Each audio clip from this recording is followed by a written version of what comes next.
फिर हमारे पास है ऑटिस एलिवेटर। ऑटिस एलिवेटर के अंदर हमारे पास क्या था, हमारे पास भाई जो कोर डिजाइन था, बेसिकली इनका काम क्या था, इनका कोर बिजनेस था वो था designing, manufacturing, installation and services. ये तमाम के तमाम काम किसके थे, ओटिस एलिवेटर करता था। ठीक है, इसका कौन सीईओ है, कौन चेयरमैन, सब छोड़ दो। हाँ, यहां से आते हैं। In 1980s Otis implemented centralize customer service system to dispatch service mechanism. इन्होंने क्या किया, इन्होंने कहा भाई जितने भी कस्टमर हैं, कस्टमर को फैसिलिटेट करने के लिए हम क्या करें, एक सर्विस मैकेनिज्म बना लेते हैं। सिस्टम बनाया है जो क्या कर रहा है, जो कस्टमर की मैनेजमेंट कर रहा है। फिर क्या हुआ, इन्होंने कहा भाई, इन्होंने एक ग्रुप बनाया 160 पीपल का, जो करता क्या था, 24 आवर्स रिस्पॉन्ड करता था कस्टमर्स को, कि कोई भी उनकी क्यूरी है वो आए, कॉल करे और फॉर्म्स को रिस्पॉन्ड होगा, और किस में लेस देन अ सेकंड वो कस्टमर को रिस्पॉन्ड करेगा।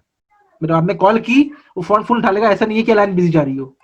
ठीक है, तो उन्होंने 160 एम्प्लॉयज हायर किए थे 24 आवर्स के लिए। सर ये आफ्टर इम्प्लीमेंटिंग द सिस्टम, मतलब कोई सिस्टम इम्प्लीमेंट किया उसके बाद बता रहे हैं? ये रहा implemented centralize customer service system. सही। ठीक है, उसके बाद फिर ये हो गया था। क्लियर है,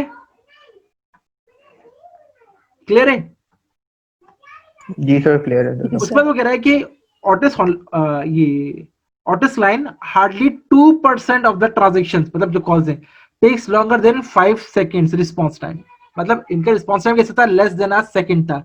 हार्डली 2% ऐसी थी जो क्या करती थी, 5 सेकंड से ज्यादा टाइम लगता था वेटिंग में।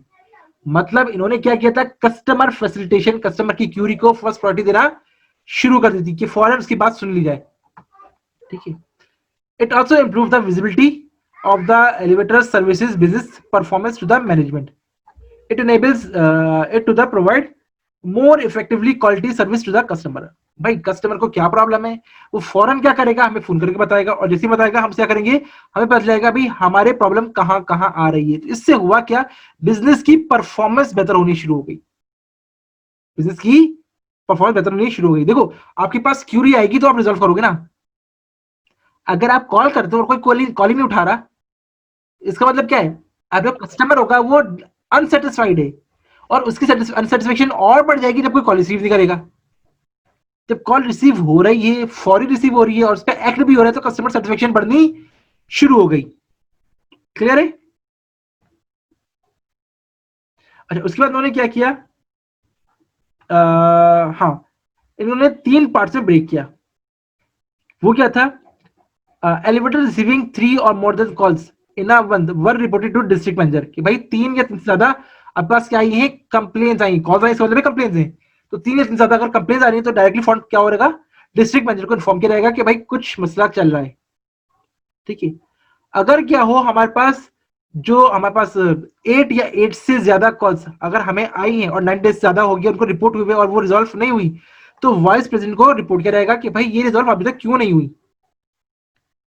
और अगर कोई ऐसी सिचुएशन है जो इसके भी आगे है, तो फिर वो क्या होगा, जो प्रेसिडेंट है उसको रिपोर्ट की जाएगी कि सर ऐसा सा मसला ये अब तक रिजॉल्व नहीं हुई है। ठीक है, ताकि फौरी तौर पे एक्शन लिया जा सके।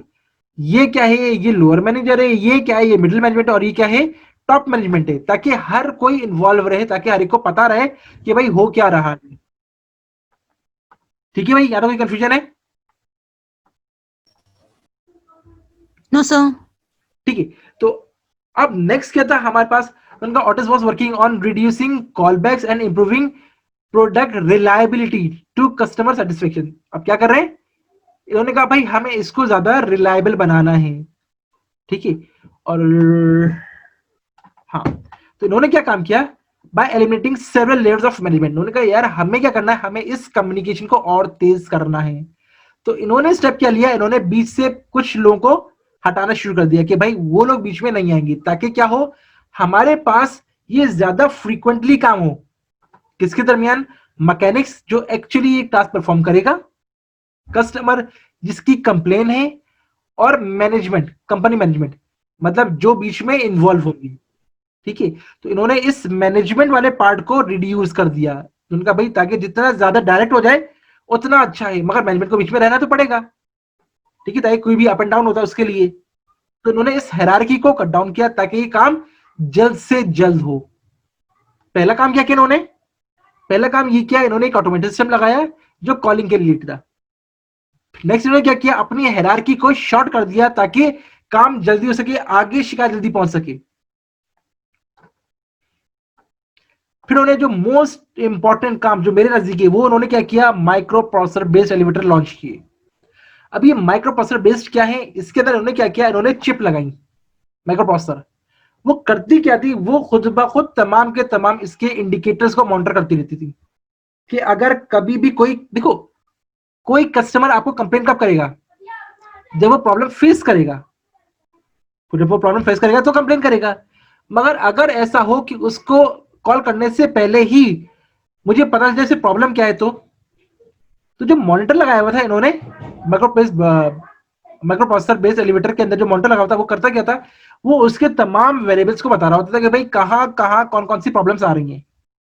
वो फौरी तौर पे क्या होगा, हेड ऑफिस पे रिपोर्ट हो जाएगी।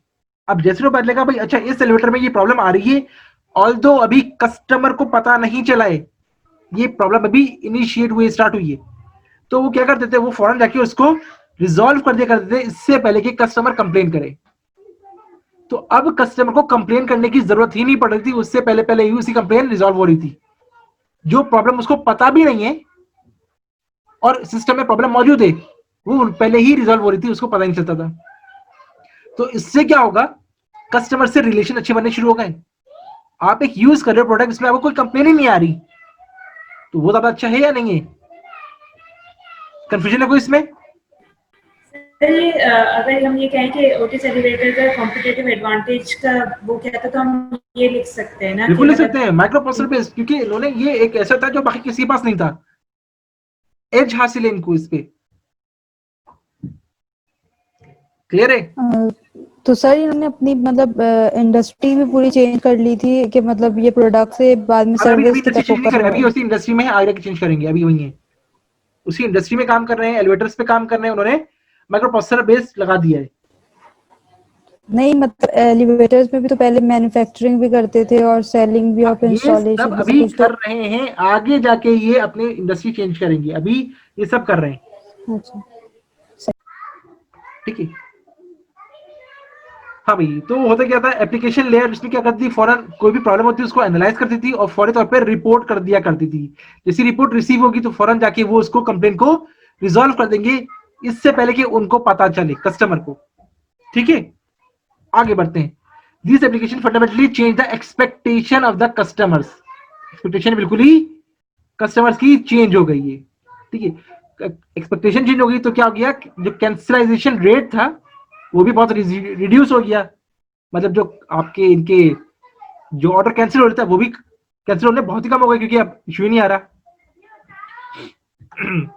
फिर उन्होंने क्या किया, उन्होंने कहा कि भाई हम एक नए सिस्टम पे जा रहे हैं, वो क्या है, भाग 5।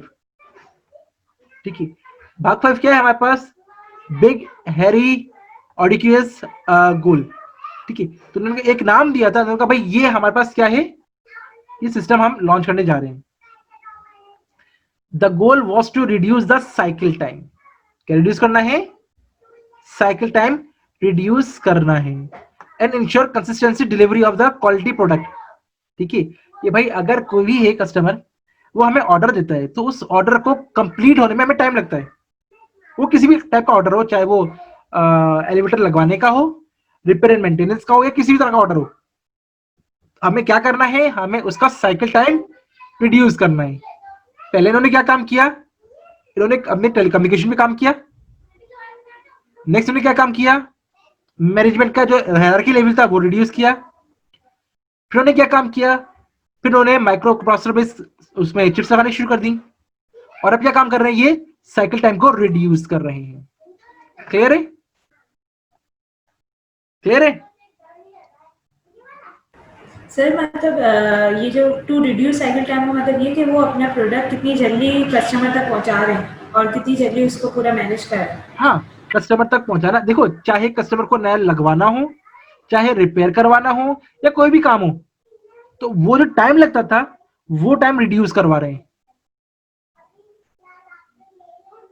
ठीक है, और वो रिड्यूस कैसा हो रहा है, वो रिड्यूस कि इन्होंने क्या किया, उन्होंने diverse product line due to more than 150, इन्होंने डिफरेंट जो है वो एक्वायर करनी शुरू कर दी, तो इनके जो रीजन्स थे वो बढ़ने शुरू हो गए, जहां से ये ऑपरेट कर रहे थे। तो जो नियरेस्ट पॉइंट होता था ये वहां से भेज दिया करते थे।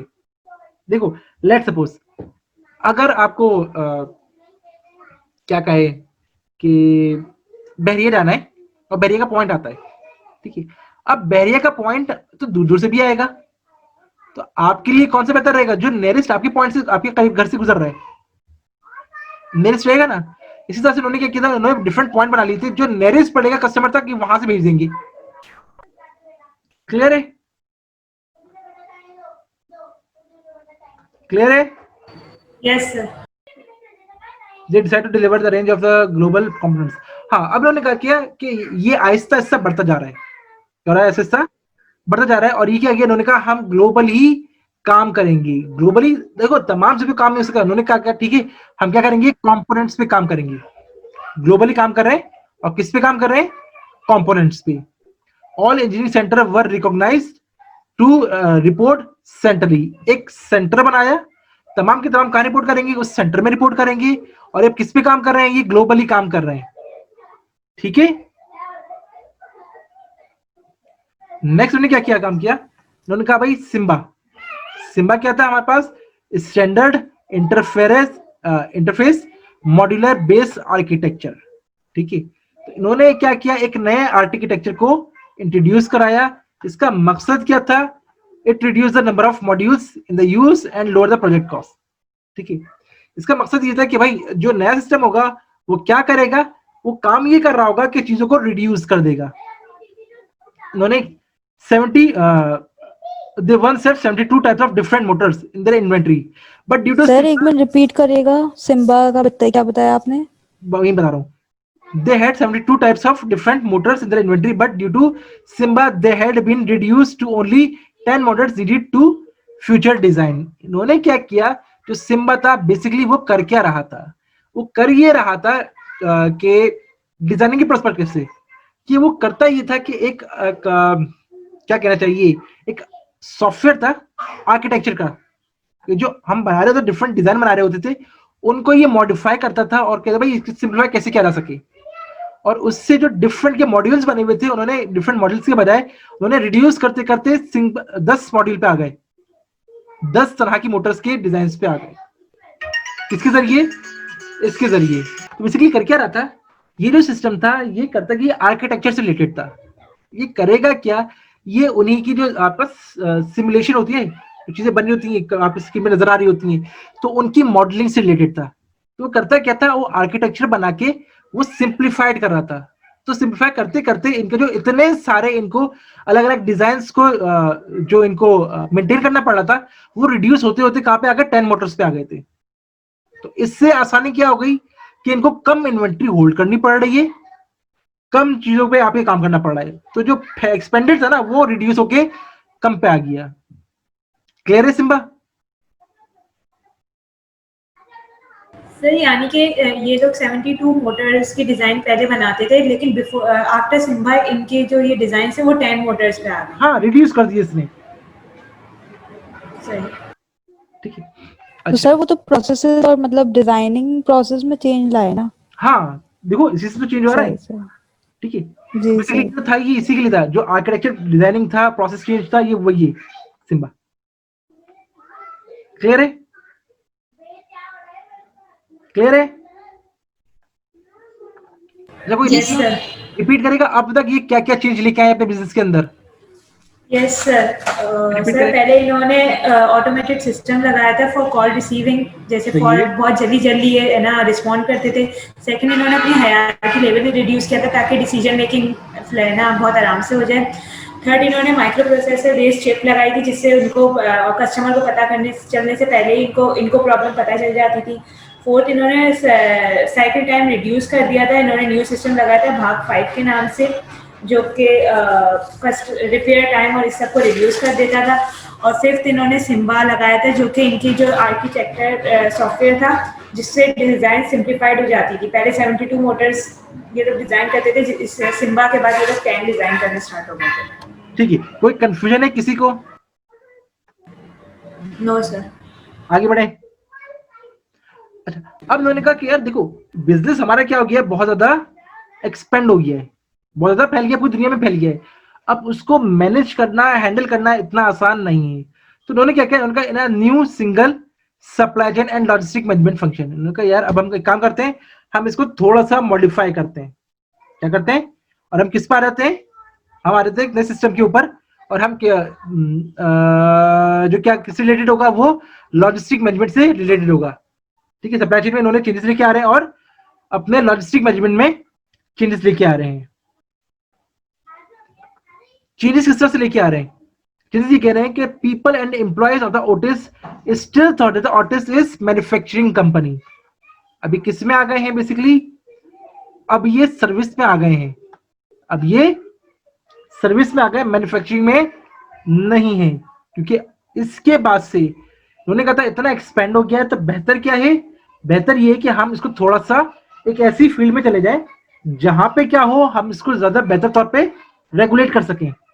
तो इन्होंने क्या किया, इन्होंने मैन्युफैक्चरिंग से निकल के कहां पे आ गए, ये सर्विस साइड पे आ गए। क्लियर है? Yes sir. फिर इन्होंने फोकस क्या किया, इन्होंने नेक्स्ट आ गए sales and installation process, SIP इन्होंने वो इंट्रोड्यूस किया।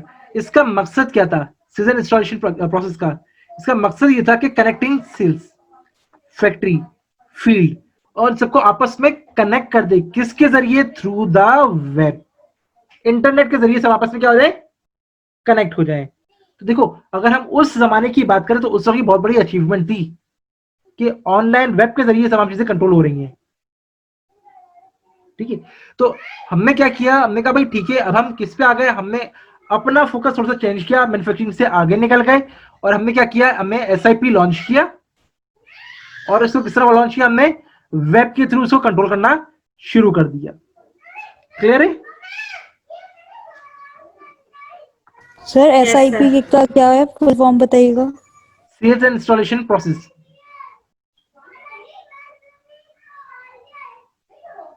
क्लियर है? Yes sir. उसके बाद फिर उन्होंने क्या किया, उन्होंने लॉन्च किया E-लॉजिस्टिक प्रोग्राम। ठीक है, बेसिकली E-लॉजिस्टिक का मतलब क्या है, इंफॉर्मेशन हैंडलिंग के लिए। क्या कर रहे हैं, इंफॉर्मेशन हैंडलिंग के लिए, कि ठीक है भाई जितनी भी इंफॉर्मेशन आ रही है सारी की सारी हमारे पास अवेलेबल हो, ताकि हम उसकी बेसिस पे ज्यादा बेहतर डिसीजन ले सकें। क्लियर है ये बात? करता क्या था ये, gathering account information, determining elevator configuration, proposal preparation वगैरह वगैरह, सारे काम कौन कर रहा था, ये E-लॉजिस्टिक ही कर रहा था। इसमें और क्या क्या था, इससे हमारे पास e logistic programme made easy to record and visible to entire supply chain simultaneously, तक तमाम की तमाम चीजें इसके ऊपर रिफ्लेक्ट हो रही थी। तो इससे क्या हो गया, हमें बहुत ज्यादा आसानी होनी शुरू हो गई। ऑर्डर फुलफिलमेंट कैसे होने लगा हमारे पास, बहुत ही जल्दी होने लगा। ठीक है, फील्ड इंस्टॉलेशन, हमारे पास इंस्टॉलेशन और तमाम तरह की चीजें वो सब भी हो रही थी, और क्लोजिंग एक्टिविटीज। तो तीनों चीजें हमारे पास क्या होती थी, यहाँ पे आ रही थी। जैसे ही कोई ऑर्डर आएगा हमें पूरी की पूरी इंफॉर्मेशन यहाँ पे मिल जाएगी ऑर्डर फुलफिलमेंट पे। उस पर हमने क्या एक्ट किया है, क्या काम करना है, क्या रिक्वायरमेंट है, कौन इंस्टॉलेशन कर रहा है, तमाम इंफॉर्मेशन कहाँ आ रही है, फील्ड इंस्टॉलेशन में आ रही है। और जब वो हमारे पास हो जाएगा तो हम क्या करेंगे, क्लोज एक्टिविटीज कर देंगे। तो तीनों क्या हो रही है हमारे पास, E-लॉजिस्टिक्स पे हो रही है। तो हम बात कर रहे हैं ई-चौपाल की। तो ई-चौपाल बेसिकली एक ट्रांसफॉर्मेशन थी, जो पहले हमारे पास मैनुअल काम होते थे। मसलन हमारे पास थर्ड पार्टी इंटरमीडिएट बीच में आते थे, वो क्या करते थे, वो आते थे, जो फार्मर्स होते उनसे चीज़ें परचेज करके जाते थे और फिर आगे जाके हायर प्राइस में बेच दिया करते थे। अब फार्मर्स को इससे नुकसान ही नुकसान है कि उनकी चीज़ जो उनसे कम मिली जा रही है और आगे वही चीज़ बहुत महंगे दामों में बिक रही है, उनको फार्मर्स को कोई बेनिफिट नहीं मिल रहा। तो इसी कॉन्सेप्ट को लेके वो आगे बढ़े थे। तो कॉन्सेप्ट ये था कि हम डिजिटल टेक्नोलॉजी पे आ जाएं। तो इसके लिए कंप्यूटर सप्लाई किए गए विलेज के अंदर, और उनको वर्ल्ड वाइड वेब, इंटरनेट का एक्सेस दिया गया। ठीक है, और ये थी सोया चौपाल के नाम से, soyachopal.com के नाम से। इसके ऊपर बेसिकली तमाम की तमाम इंफॉर्मेशन अवेलेबल हुआ करती थी, लाइक वेदर के रिलेटेड, आपके पास बेस्ट प्रैक्टिसेस से रिलेटेड, क्रॉप इन्फॉर्मेशन से रिलेटेड, मार्केट न्यूज़, इसके अलावा तमाम FAQs वगैरह तमाम इन्फॉर्मेशन यहाँ पे अवेलेबल थी, ताकि जिसको जो भी प्रॉब्लम हो वो यहाँ पे आके इसको देख ले। फिर साथ ही साथ ये प्रॉब्लम थी कि देखो कंप्यूटर तो आपने लगा दिया है, मगर कंप्यूटर यूज़ करना भी तो आता हो, तो इसके लिए संचालक अपॉइंट किया गया, जिसका ऑब्जेक्टिव ये था कि भाई संचालक वो बंदा होगा जो तमाम लोगों को लीड करेगा, जो तमाम लोगों की प्रॉब्लम्स को रिजॉल्व करेगा, उनको जो चीज़ समझ में नहीं आ रही, जो उनको इश्यूज आ रहे हैं, उन सबको ये रिजॉल्व करके देगा। इससे क्या हुआ, फार्मर्स देता फ्रीडम टू चूज़। तो फार्मर्स के पास क्या आ गया, एक फ्रीडम आ गया कि पहले जो भी थर्ड पार्टी आती थी इनसे परचेज करती थी, अब फार्मर खुद चूज़ कर सकता है कि किसको बेचे। इसी तरह से इसके ऊपर रियल टाइम प्राइसेस अवेलेबल हैं कि भाई जो मार्केट के प्राइस चल रहे हैं वो क्या हैं, ताकि इसी हिसाब से जो फार्मर्स हैं वो अपनी प्रोडक्ट बेच सकें, तो कोई मार्केट को डिक्टेट ना कर सके या मैनिपुलेट ना कर सके। फिर ई चौपाल में सबसे खास बात ये थी कि ट्रांसपेरेंसी थी, हर चीज़ ट्रांसपेरेंट थी, तो हर चीज़ फ़ौरन रिफ्लेक्ट होती थी, चाहे वो आपकी प्राइसेस हों, चाहे वो आपके ऑर्डर्स हों, ये तमाम चीज़ें उस पर रिफ्लेक्ट हो रही थी। तो farmer gave farmer tools and also be the जजेस फ्रीडम टू चूज़। ठीक है, तो उनके पास आ गया कि वो उनके पास फ्रीडम टू चूज़ आ गया। तो संचालक था took oath to uphold ITC high standard, कि जो ITC के जो स्टैंडर्ड्स हैं उनको फॉलो करेगा, तो इसलिए एक कसम उठाता था या ओथ उठाता था कि वो इसको फॉलो करेगा और उनके प्रिंसिपल्स उनको फॉलो करेगा। इसी तरह से जो उसका लोगो था ITC का, वो भी संचालक के घर के सामने उसको पेंट किया जाता था, ताकि लोगों को पता रहे कि ये घर उसका है। इससे हुआ क्या, ITC benefit buying directly from the farmers. अब जो फार्मर्स से उनकी प्रोडक्ट डायरेक्टली बिक रही है कहाँ पे, ITC में। Higher quality produce give more competitive pricing. अब हुआ क्या कि थर्ड पार्टी जो बीच में आती थी वो उसमें मिलावट भी करती थी, वो उसमें डाउनग्रेडिंग भी करती थी। तो इससे बचने के लिए अभी डायरेक्ट हो गए, तो इस तरह के इश्यूज सारे के सारे रिजॉल्व हो गए। सेकेंडली, जो थर्ड पार्टी क्या करती थी, इनसे कम प्राइस पे देती थी और मार्केट में ज़्यादा प्राइस देती थी। इसी मुकाबले में ITC ने जब परचेज करना शुरू किया डायरेक्ट हो गए फ्रॉम फार्मर्स से, तो उनके प्राइसेस भी बढ़ गए। फ़ायदा क्या हुआ, फ़ायदा ये है कि आपको प्योर गुड्स मिल रही है, कि कोई मिलावट नहीं है, कुछ नहीं है, हाई स्टैंडर्ड प्रोडक्ट मिल रही है। अच्छा, ITC ने बेसिकली इसमें 3 प्लॉट किए थे। ठीक है, वो क्या थे, वो थे रोल आउट, फिक्सिड और स्केल अप अप्रोच। 3 अलग अलग उन्होंने अप्रोचेस यूज़ की हुई थी। फ़ायदा क्या था, फ़ायदा ये था इसका कि ट्रेसिबिलिटी बहुत आसान हो गई थी। इस तरह से हमारे पास इस तरह से ट्रेसिबिलिटी के साथ जो था, जो फार्मर की प्रोडक्शन थी वो कंज्यूमर की डिमांड से मैच हो जाया करती थी। और तीसरा क्या था, फैसिलिटेशन ऑफ इलेक्ट्रॉनिक मार्केट, कि ये इलेक्ट्रॉनिक मार्केट की फैसिलिटी आ गई थी फार्मर्स के पास। इचोबल ने साथ साथ क्या किया, मार्केटिंग चैनल्स की किसके लिए, फर्टिलाइज़र के लिए, एग्रोकेमिकल्स के लिए, सीड के लिए, इंश्योरेंस के लिए और क्रेडिट के लिए। तो इस सब में भी इन्होंने फैसिलिटेट करना शुरू कर दिया।